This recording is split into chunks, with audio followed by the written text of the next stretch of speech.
Friends, thank you very much for joining us. James, very nice to see you. Very good to see you too, Ian. Are you keeping well? I'm well, yes. And yourself? I am. I'm a little bit weary, but other than Yep. that, I'm fine. No, Right. I'm not sleepy yet, No. which is pertinent for our Isn't topic it just? evening. Yes. Yeah. Yes. No falling asleep. Yeah. No, absolutely. Now, James, before we plunge into the passage and the lectionary, what do we want to encourage people to do? Oh, yes, please do like the videos. Yeah. Do subscribe to the channel, to the Sophidzo channel. That would be great. You'll get notifications. Do share them on social media. You can click a link normally. Click the link, get the link, pass it on. Yeah. And do comment as well. We love to get comments. Yes, good. And it's always interesting to have discussion, isn't it? Yeah, it is. Absolutely. People raise really interesting points. And what I'm going to try and avoid doing today is any sort of improvisation. So I have to, stumble over references to incorrect, although it does provide some entertainment. That is an admirable attempt at discipline, Ian. Thank you. Thank you. Which you ought to be applauded. Thank you. Now, James, where are we as we gallop to the end of the lectionary year? Yeah, we are, it's on the third Sunday before Advent.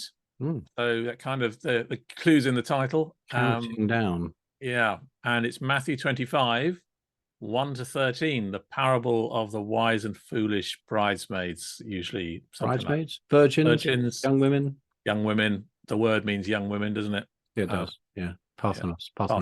Yeah. Now, just a couple of observations about where we're at and how it functions and all that kind of stuff. Now, when we think about Advent, the Advent is really, although people think of it as counting down to Christmas, it's not actually. It's the Advent. It's looking forward to the Advent of Jesus. That is his return. People talk about the second coming. New Testament never talks anywhere about the second coming. They talk about his return. And the reason for that is that it's paired with his ascension. So he, as the angels say to the disciples in Acts chapter 1, you will see this same Jesus return in the way you've seen him go.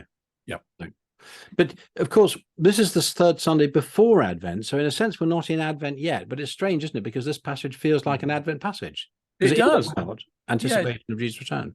Yeah, very much. It's got that sort of, it's got an eschatological dimension to it, hasn't it? And you're kind of, but then I suppose in a sense, there's so much of what Jesus says is eschatology. Yes. You need to do it at other times of the year because Advent's not long enough. You can't just stuff it into those 4 weeks. No, and how many? I mean, a lot of people don't get a good tilt at Advent anyway because they kind of let Christmas come too early. No, that's true. Which is outrageous in my view, but that's the way it is. So. You're a bit of a. Oh, I'm a bar humbug on Christmas because I love Advent. You see that, so yeah. But you need to keep reminding people the Christmas season begins on Christmas Day, and then after that it's Christmas. Exactly. Delayed gratification is of the essence of human fulfillment. It is, and therefore you'll be having your carol services after Christmas. Absolutely, yeah. If I possibly can, yeah. Will you really? I don't think I'll get away with that. No. Okay. The other thing we ought to do as well, though, this passage in Matthew 25, we ought to locate that within Matthew 24 and 25. Yes. Because, of course, this is the fifth of the 5 blocks of teaching that Matthew collects together of Jesus' teaching. Yes. And this fifth block is all about that. Yeah. It is. And also it's very pertinent because last week we talked about the alternative reading for All Saints, which was the Beatitudes. Yeah, we could have, if we'd been looking at the 4th Sunday before Advent, we would have looked at Matthew 24. Yes, we would. Which we've actually discussed elsewhere. Yeah. And it's just really important to hold this together because I think this is another example where the chapter divisions within most, as we have them, slightly obscure what's going on here. Yeah, because they obscure the structure, don't they? Yeah. They do in the relationship of these of the different episodes. When we've discussed Matthew 24, we've noticed that at the beginning of Matthew 24, Jesus says with the disciples say, look at the beautiful stones of the temple. Jesus says, see these stones, they will all, every one of them will be cast to the ground. Then the disciples are really shocked, not surprisingly. And they say, when will this happen? In Matthew, they say this. And they say, and what would be the sign of the end of the age and of your coming? Yes. So I'm persuaded by Dick France's reading that these are as a two-stage question.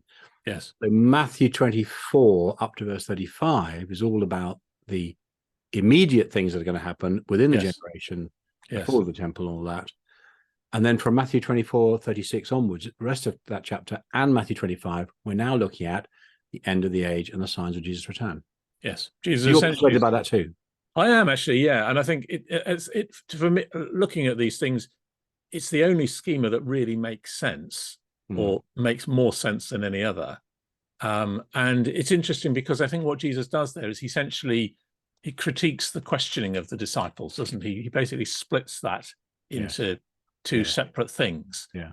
So, the destruction of the temple and the return of Jesus. Yes. And they've conflated those two things in their own minds because of their own background and so on. So it's very helpful for us just to see those things as separate. And I think all the confusion, enormous amount of confusion about eschatology comes because we constantly try to conflate them like the disciples did. They do, and it's particularly pertinent to talk about that right now because at the time of our recording, we're in the middle of the Gaza-Israel conflict, and people have said to me, "Aha!" They said, "Here we are, the nations ranged around Israel. Is this the Jerusalem surrounded by the armies we read of in Matthew 24?" And of course, the answer is no, because it's already happened. It already happened because Jesus says very clearly, "Amen, I say to you, all these things will happen before this generation passes away." Yeah, and generation means the people alive now. Yes. Yeah. But the other thing that's really pertinent about, I mean, that's the particular issue right now. But I mean, as you say, this is not recognizing that does create confusion because I've been really, really struck. The more I read this, the more clearly it comes, and it's really sets us up for this passage, which is that in that first section where Jesus is talking about what's going to happen within the lifetime of the disciples and the catastrophe of the destruction of Jerusalem and so on, he repeatedly says, look at the signs of the times, look at the fig tree. Yeah. Because the fig tree is a sign of the temple being unfruitful. You know how to look at the sky and know what the weather's going to be like the next day because you don't then in the first century have your weather apps on your iPhone. So you know how to predict that. Look around you now and look at the signs of what's going to happen. Yeah. But if that's all about the temple and all the destruction that's going to happen in their lifetime, so that's when they look for signs. I've been really struck the moment you get to verse 36.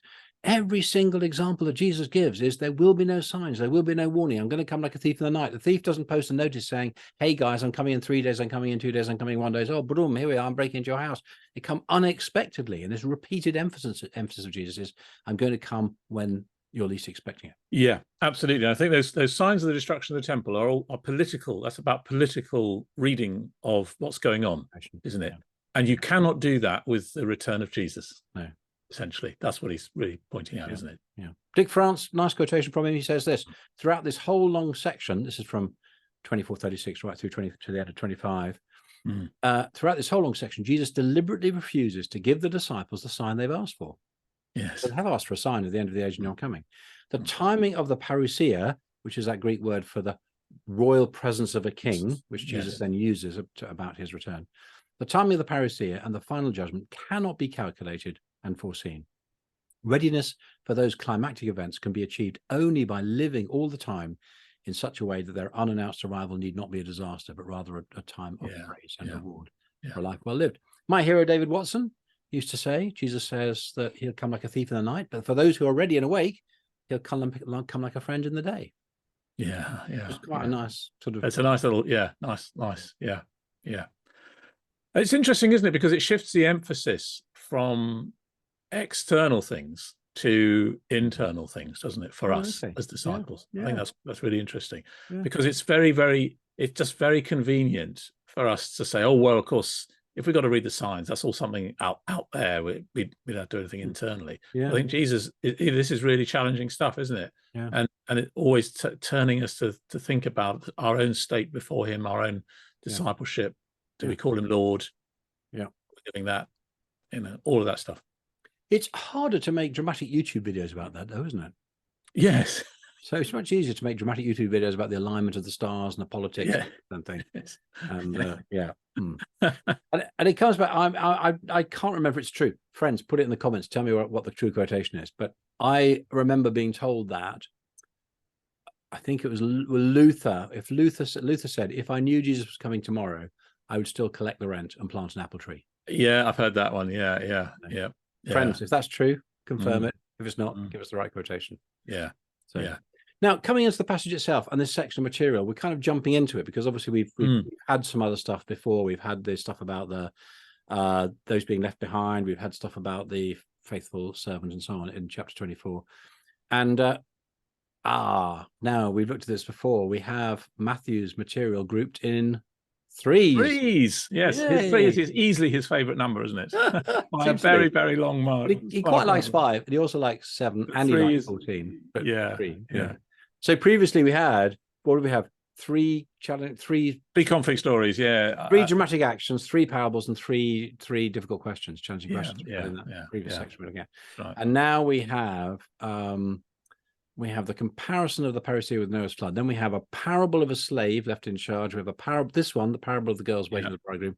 Then we have the parable of the slaves entrusted with money, otherwise known as the parable of talents. And then the final judgment by the Son of Man who's now enthroned. Now that isn't a parable. It's called the parable of the sheep and the goats, but it isn't one. So So this one is the second of 3 parables. Yes. And it is interesting, isn't it? In this section, I've often wondered why this is, but why a lot of this material is unique to Matthew. Yes. And I'm curious, I don't know what the answer is, why Matthew has gathered all this material. So you do get bits and bobs elsewhere in the synoptics, but a lot of this is unique to Matthew. My sort of theory was, well, if Mark was written early before the fall of Jerusalem, that's his main focus. If Matthew was written after the fall of Jerusalem, then he's now focusing more on But Dick France disagrees with me on that because he thinks that Matthew was written early. But right, okay, So, well, somebody might have an idea about that. So put in the comments. Okay, what's the answer? Great. So we need to actually start looking at our passage, don't we? Now, you're a great fan of Kenneth Bailey, and he's done quite a lot of work on this parable, hasn't he? He has actually, yeah. I mean, he points out that there's there's a clear kind of poetic structure to it. He talks about 7 stanzas, somewhat verses or whatever we would call, and particularly notices the element, the central element of that. So in a stanza 4, in these structures, that's always the most important bit. And of course, that in our context, that is, look, here is the bridegroom, come out to meet him. It's the shout that goes up at midnight. It does. Which makes perfect sense. Yeah, it does. Is it worth sort of just outlining that sort of what he says, a 7-fold shape? Yeah, the 7-fold. I don't know. Have you don't have? I've got it in front of me. Go on. You pull it up. I don't think I've got it in front. I didn't show you up there. I've actually got the book here as well. So. Oh, you have. I've got it now. Yeah. So So the opening bit, the setting up is the so it's the first couple of verses. So the young women who take their lamps and they come out. So the opening action, they're setting the scene. They come out to meet the bridegroom. Yeah. And interesting that when this first section, the introduction is 5 of them were foolish and 5 of them were wise. Perhaps we'll come back to that language. Yeah, that's some interesting parallels there. And then we get a description of what the foolish ones have not done and what the wise ones have done. Yep, that's the second section, isn't it? Yep. Yeah. And then you've got the delay and they all fall asleep. Yeah, everybody falls asleep. Section. And then, as you say, you've got the central thing. The cry goes up. Behold, the bridegroom come out to meet him. And then the reaction to that is the 5th section. They all arise and they service their lamps. Yes, which is paralleled in the first section with them falling asleep. So that's a classic structure. That's right. And then the 6th one is more discourse over the oil between the wise and the foolish, which matches the contrast we had in the second section about the oil. There's some exactly. Yeah. And then the 7th, the final section is about going out to meet the groom and then those who've been foolish have gone off to buy oil, but they come back too late. Door's already been shut. Banging on the door. Lord, open to us. Yeah. Now, is this the moment at which to just locate this? Again, this is some of the work that Bailey does, but I think Dick France also mentions this, just to sort of set the scene in terms of first century practice. Because at one level, this story, well, 2 things are, this is a very memorable story. Yet again, Jesus structured the story very well, and you've got numbers, you've got 10, you've got the action and so on. Yeah. And I think when people have heard this, they remember it. They don't forget the story. But it is actually, when you think about it, it's a slightly odd story in our culture. We don't really know what's going on and why people are waiting. But Bailey does explore that quite helpfully, doesn't he?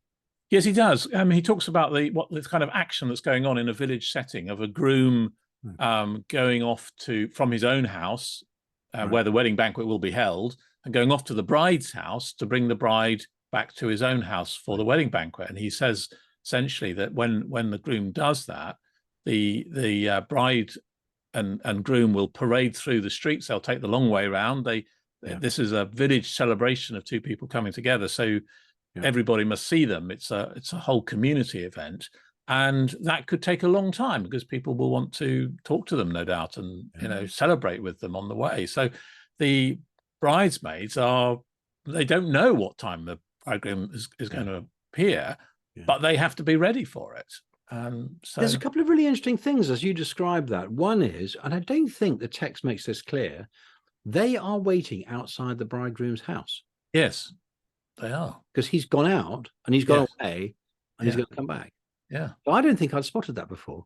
No, absolutely. It's They go into the house with the brigroom. They're waiting outside his house the whole time. Because they go out to meet him and bring him the last bit. Greet him back into his own place. Yeah. Now, the other reason why I think that's quite interesting is because a number of Jesus's parables about delay have the idea of a man owns a vineyard or a house or whatever, and he leaves people in his house or his vineyard or whatever, and he goes away on a journey, and then he comes back to what is his own.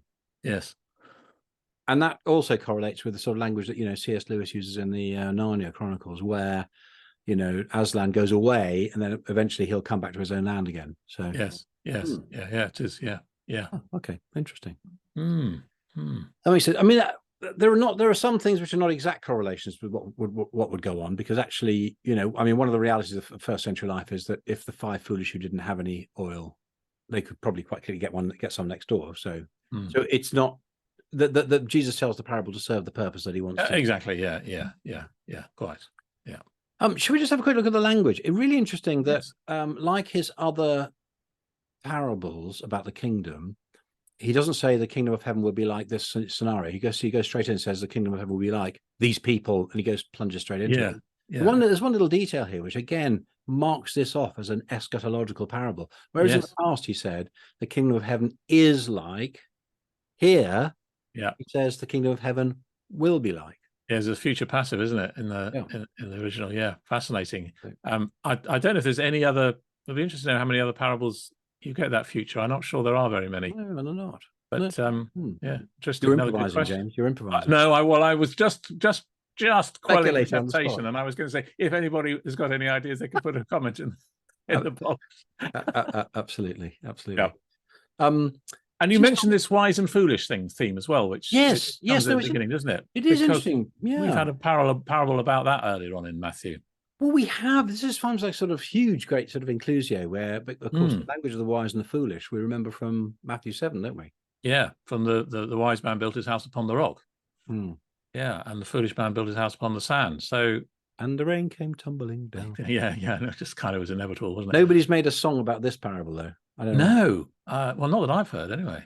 Folks, if anybody watching who's musical, please write. There'll be something awful out there now, which we will get a YouTube link to, won't we? No, but also interesting that, I'm always amused when we read this word foolish, because it's the word moros, from which we get the word moron. But the word for the wise ones isn't to do with Sophia. It's not intellectual. Intellectual insight or philosophical thing. It's actually the word phronimos, which means practical wisdom, knowing to do the right thing. I always say that I think my wife is characterized by phronimos.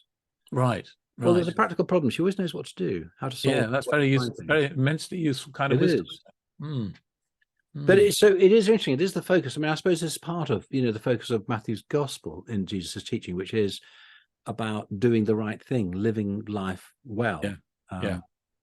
Making wise, practical decisions. Yeah, very much so. We've noticed that theme a number of times, I think. Yeah, we have. Yeah. Then we get this theme of delay. Now, here's an interesting thing that there's a well-worn claim that the delay of the parousia provoked a crisis in the church. Therefore, we find this material in the Gospels which account for the delay in the parousia in order to alleviate the crisis in the church, in the early church. which I'm sure you've heard. I've heard this. I've heard it many times. Yeah. I've got a problem with that theory. Yeah. Which is the only evidence we have for a so-called crisis of the delay of the Parousia is the existence of these texts. Yeah. Which makes that argument entirely circular. Well, yes, exactly, because you've got to have decided that Jesus couldn't possibly have mentioned it, anticipated this, and anticipated it. No. So my own view is I'm not sure there's any. I don't think there's any external evidence at all for a crisis created by the Parousia. No. So the much more straightforward solution is that Jesus is anticipating a delay. That the crisis around the temple within a generation and the end of the age and his return actually were going to be two quite distinct events. Yeah. Yeah. Quite. Yeah. So, okay. Where do we get to now? Okay, so now we get to the heart of it, don't we? We get to this section where the cry's gone up, the bridegroom has come back and is coming based on his way. They're going to come back to meet him, and then the foolish say to the wise, "Give us some of your oil, for our lamps are going out." There's I think two questions around that. One is, well, let's take the second question first. The second question is, so what does that tell us about the nature of discipleship? The other question is the oil symbolic of something? Yeah. Well, and one of the interesting things that Bailey points out is that all the bridesmaids want to go to the wedding banquet. All are waiting for the bridegroom, but only some are actually prepared. So only some are, as it were, acting in accordance with what the kingdom requires, which I think is quite a challenge to the church. So there's that. I wonder if that's, and also the fact that you can't transfer your preparedness from one person to another. You can lend all sorts of things. Yes. I suppose technically they could have lent the oil, but they wouldn't have enough for themselves. But you can't. There's an individual response, isn't there? Yeah. There's a personal response here. It's quite about personal faith. Now, you're just going to the first of the 2 points you made there. That's interesting because it suggests that this isn't primarily a distinction between those who are clearly disciples on the inside and those who are clearly not disciples who've never met Jesus on the outside. It is about, well, you've heard the words of Jesus. Are you going to respond to them? Yeah, absolutely. Which actually is exactly parallel to the wise and the foolish builders. Yeah. So the foolish builder isn't the person who's never heard of Jesus. The foolish builder is the person who has heard the words of Jesus but doesn't base his life on them. Yeah, doesn't build foundations of a life. And in both cases, we seem to that the wise and the foolish both are, as it were, within the vicinity. Yes, but they've actually failed to respond. Yes, the problem is not having heard. The problem is having heard but not done anything about it. Yeah. And you've also got something interesting. I mean, is it worth saying something about the lamps? I don't know. You. Oh well, it's just interesting that there's a different word here. Lampada, lampos.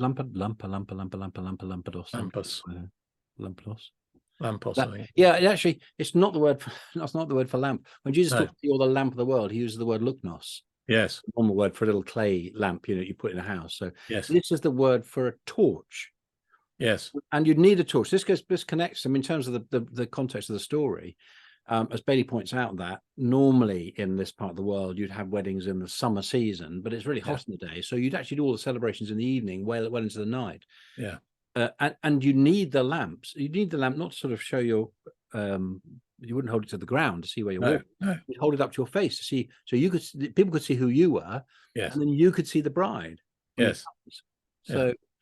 Does that give us a clue about what the oil might signify? Should we look for the oil signifying anything? I don't know. Dick France is very skeptical about the idea that the oil symbolizes anything. After all, this is a parable. It's not an allegory.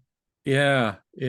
I don't know. I mean, the flame, I suppose, that what fuels the preparedness. I mean, in the Christian context, that's the Holy Spirit, isn't it? Yes. But I mean, I think hard to resist seeing. It's hard to resist, but I'm going to resist it. Are you? I wasn't going to. No, okay. I know you're quite keen on it. Yeah, but I am. Yeah. I just think that's a slightly too far for me. Yeah.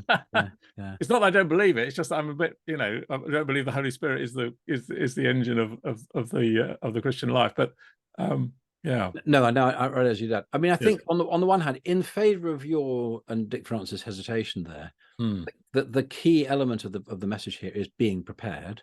Yes. And the weird thing in the parable is that both the wise and the foolish fall asleep. Yes. But the conclusion of the parable, Jesus says, is therefore stay awake. Yeah, that's feels like a non sequitur, doesn't it? Actually? It is, but the reason is that the thing that connects them is staying awake. Gregoreo is that catch-all term for being alert and being ready, being a disciple, doing the things the masters want. And in some ways, I would say that almost suggests that it's a conclusion to the two parables together, because the previous parable was precisely about. Yeah, I think you may well be right on that. It does feel like a good. So that would play in your favor in saying, never mind the actual oil stuff, whatever it is. It's really what it really is about being ready and being prepared. On the other hand, it is interesting that I've just talked about the torch you hold up, and the torch allows people to see your face, but also it's the means by which you see the face of the groom that you're expecting. And I would say, well, that's the work of the Spirit, isn't it? It's the Spirit who allows us to see who Jesus really is. Yeah. Well, the bit I'm really struggling with actually is if you've got a torch like that, which is like a sort of, it's like something on the end of a stick, isn't it? You have a bunch of sticks and you wrap something around that. I don't know how you replenish the oil in that, because if it's burning, it's kind of burning low, and you add the oil into it, I'm not convinced that's an easy thing to do without serious. We're getting into some serious technicalities about. You see. So I think some of that stuff. Well, some of that stuff breaks down a bit there. You see. So. Okay. We really are improvising now. Can I come back to this question about you can borrow other things, but you can't borrow your preparedness. Now, the reason I'm really struck by that is because on last Sunday I was actually preaching on Galatians 6. Yes. And in Galatians 6, Paul says two things which look entirely contradictory, which he says that bear one another's burdens, and serving one another, keep each other on. And then he says, for each must bear his own burden. Yeah. Which is fascinating, isn't it? So, and I use the illustration of the Brownlee brothers, who were competing in a triathlon, and Johnny was ahead and was about to reach the finishing line, but hadn't hydrated. And he was staggering around. His brother Alistair came up and helped him over the line. Yeah, and the picture there is, look, you can help one another, as it were, on the race. Yeah. So to make sure the other person doesn't miss out the prize. But in the end, each of us runs our own race. You've both got to be in the race, yeah. And you both got to be in it, and you both got to, each person, you can't cross the line for somebody else. No. You can help them in their journey, but they then need to cross the line for themselves. Yeah. And it seemed to me that Paul's saying, bear one another's burden on their hand, but each must bear their own burden. It's justifies the fact that, as this, you have to do your own preparedness. Yeah. Just going back to the text, I think we're coming to the end of the passage here. Yeah. One thing I noticed was really fascinating was the way that as Jesus tells this story, it's almost as if he steps into the narrative himself. Yeah. Because they say, Lord, Lord, open to us, addressing the bridegroom as Lord. Yeah. But he answers, Amen, I say to you. So the bridegroom is using language characteristic of Jesus' serious sayings, which is really fascinating, isn't it? Yes, I do not know. What they say is about the fourth wall, isn't it? Jesus steps through the fourth wall. Yes. And I think Bailey has a point here. He says, it's slightly controversial perhaps. He says that it's left, we don't know what happens after the end of the parable. We don't know if the Lord relents and opens or leaves it shut. I think we do know, don't we? Well, I think it's pretty clear, actually. Yes. But it's interesting he makes that point. But that doesn't take away from the fact that actually the only way to guarantee is to be alert. Yeah, indeed. No, I mean you've used a phrase to me. You've said it's fascinating. The kingdom of heaven has a door, but the door and it shuts. Shuts. Yeah.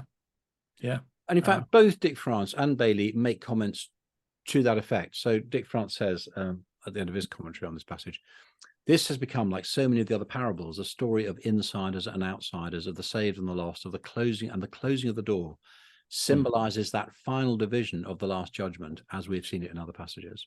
Yeah. And Bailey comments to this effect, for all who are committed to the host of the banquet, the door to the banquet is open, but near the end of the parable, that door is closed. Jesus's parable places limits to the Roman sacred cow of inclusiveness that wandered the streets of Rome and now traverses the byways of contemporary Western culture. Wow, there's a word for our time, isn't there? Sums it up very sharply. Absolutely. James, thank you very much. Friends, I hope you found that helpful. And if you've got any other reflections or insights or questions, do stick them in the comments. Don't forget to click and share and subscribe and give us a thumbs up and all that. Hope to see you next time. James, thank you very much. See you next week.